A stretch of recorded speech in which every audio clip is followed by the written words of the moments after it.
नमस्कार। आज हम एक अहम मुद्दे पर बात कर रहे हैं।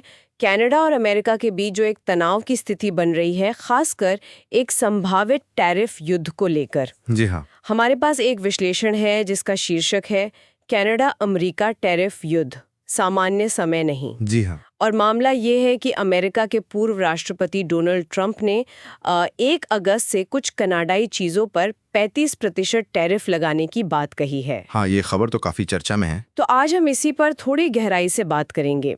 मतलब इस घोषणा का क्या मतलब है, इसके पीछे कारण क्या बताए जा रहे हैं और कनाडा इस पर क्या कह रहा है, बिल्कुल।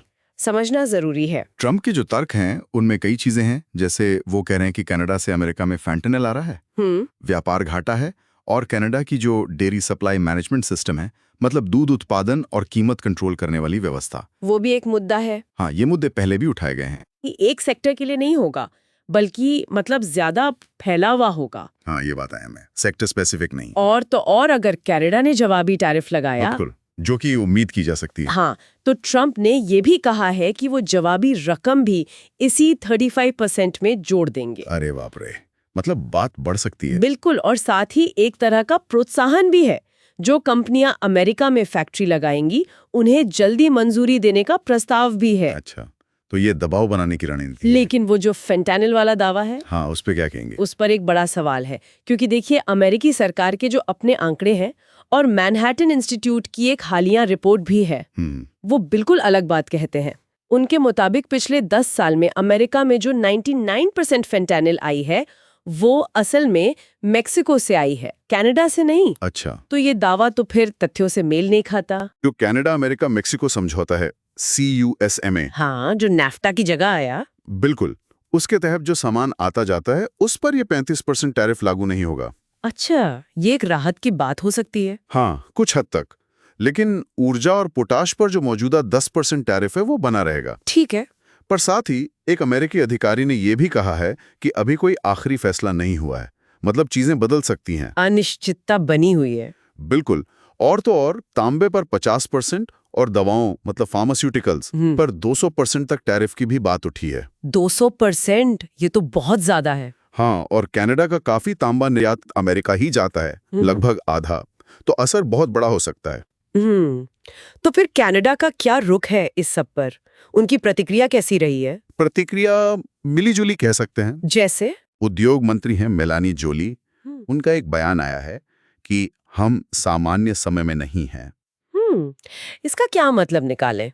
उनका इशारा शायद ये है कि अमेरिका का रवैया बदल रहा है, तो कनाडा को भी दूसरे सहयोगियों की तरफ देखना होगा, जैसे यूरोपियन यूनियन।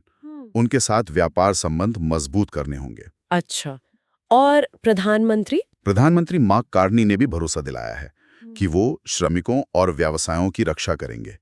उन्होंने कैबिनेट और जो प्रांतों के प्रमुख हैं उनके साथ बैठकें भी रखी हैं इस मुद्दे पर। ये बात दिलचस्प है जो जोली ने कही कि कनाडा एक बहुत अप्रत्याशित अमेरिकी प्रशासन से निपट रहा है। हाँ, ये शब्द अहम है, अप्रत्याशित। उन्होंने ये भी संकेत दिया कि जब अमेरिका संरक्षणवाद की तरफ जा रहा है, मतलब अपने घरेलू उद्योगों को बचाने की कोशिश कर रहा है, जी, तब कनाडा शायद उन देशों के साथ खड़ा हो जो मुक्त बाजारों के हिमायती हैं। बिल्कुल, ये एक तरह से कनाडा की विदेश और व्यापार नीति में एक बड़े बदलाव का संकेत हो सकता है। सही बात है। और इसी से जुड़ी दूसरी प्रतिक्रियाएं भी हैं, जैसे नोवा स्कोटिया के प्रीमियर हैं टिम ह्यूस्टन। हाँ। उन्होंने तो इसे सीधी सीधी बचकानी दादागिरी कह दिया। अच्छा, काफी सख्त शब्द हैं। हाँ, वहीं दूसरी तरफ Canadian federation of independent business मतलब CFIB, वो कह रहा है कि घबराने की जरूरत नहीं है, पर हाँ, स्थिति को गंभीरता से लेना होगा। उनका क्या तर्क है? उनका तर्क बहुत महत्वपूर्ण है। वो कह रहे हैं कि देखिए, अगर अमेरिका टैरिफ लगाता है तो नुकसान अमेरिकी उपभोक्ताओं को होगा, चीजें महंगी होंगी उनके लिए।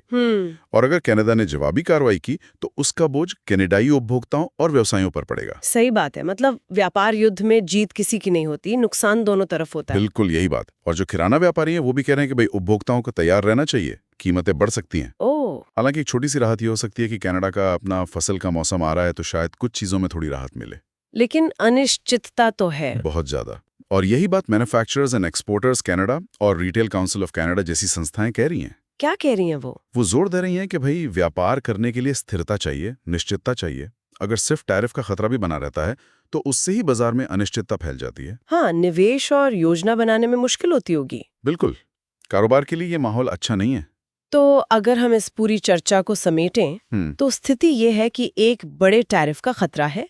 इसके पीछे जो कारण बताए जा रहे हैं वो थोड़े जटिल हैं, कुछ पर सवाल भी हैं। जी। और कनाडा जो है वो इस अनिश्चितता के बीच अपने हितों को बचाने और व्यवहारिक रहने के बीच एक संतुलन बनाने की कोशिश कर रहा है। हाँ, कूटनीति, व्यापार नियम, घरेलू नौकरियां, सब कुछ दांव पर लगा है। बिल्कुल। और ये एक जरूरी सवाल भी खड़ा करता है आगे के लिए। क्या? जैसा हमने सुना, व्यवसायों को निश्चितता की जरूरत है।